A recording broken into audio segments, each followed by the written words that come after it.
paljon yleistä harhaluuloa. Moisen radion ja TVn välit ovat täysin tulehtuneet. Me ollaan kyllästytty siihen, että nämä radiopersonat luulee omistavansa koko meidän toimistokerroksen. On tänään päätetty antaa todellinen opetus radiopelleille siitä, mitä tapahtuu, jos alkaa meidän kanssa käymään sotaa. Nimittäin, kuten tää pallo tässä todistaa, mä yritän jopa murskata teidät ihan samalla lailla. Aina alusta aikojen ammoisten. No mut kuitenkin, niin miten te aiotte vastata tähän meidän haasteeseen? Meillähän on tasan yksi armeija käynyt ihminen. Meidän toimituksessa on Susanna Laine. Susanna on reservin kersanttisnaisia. Onko mukaan? Niin halpaa. Kilpailusta tulee lyhyt, mutta epätasainen.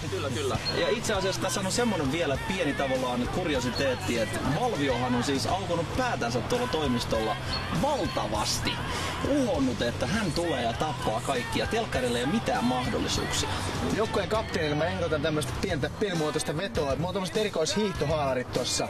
Ja se on semmonen veto, että häviäjoukkueen kapteeni, sä oot nyt häviäjoukkueen kapteeni valmiiksi. Meillähän on semmonen, mähän on häviäjoukkueen varakapteeni, mulla on A rinnassa. No joka tapauksessa saatte hallita sen kapteenin itse, mutta häviäjoukkueen kapteeni joutuu juoksemaan yksin se hiihtohaalari päällään karkuun. Vastustajajoukkueen vastatessa tulen häntä kohti. Tämä kuulostaa reilulta. Kohtuullista menestystä. Kohtuullista menestystä. Henkinen sodankäynti on aloitettu. Nyt katsotaan, miten nämä pikku paskiaiset lähtee tästä piipun suusta ihan kuin kankkuun. Verta kentälle.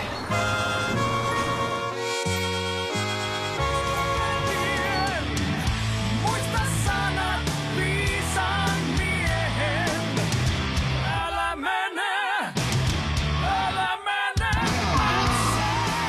Eli ase näyttää tältä. Tämä asia on piippusukka ja tää on niinku tärkeämpi kuin teidän kaikkien sukat yhteensä. Tää pidetään aina päällä taukoalueella ja se pidetään päällä vielä tossa kronotus eli nopeuden katsomisalueella. Voisiko ajatella, että tämä piippusukka on siis niinku ikään kuin tällainen splatterin pelin kondomi? No näinkin asiaa voisi ajatella. Kondomi on tärkeä asia, kaikki tietää. Pidetään siis sukka päällä, kun on meno käynnissä. Sitten tästä aseesta löytyy vielä varmistin, eli täältä tällainen pieni napukka. Ja kun tää punainen puolorengas on näkyvissä, niin aseen varmistin on pois päältä ja aseella voi ampua.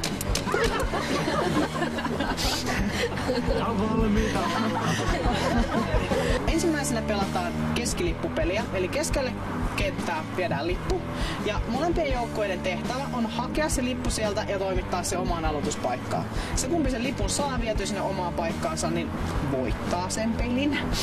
Ja jos lippua kantavaan pelaajaan tulee osuma, niin se lippu pitää jättää siihen kohtaan ja sitten lähteä pois kentältä. Ja pelaaja, ketä liikkuu siellä näin, niin ei ammuta, vaikka se olisi vastapuolen pelaaja. Niin ei siltikään ammuta. Jos kuitenkin ammutaan, niin saako silloin ampua takas, koska vituttaa? No saa seuraavassa pelissä. Saako siltä kuololta pelaajalta ottaa se ase, että voi käyttää niinku kahta sillain tar. Niin siis tyyli ennen tarkoitusta. Nimenomaan. Ei on vastaus kysymykseesi. Peli on.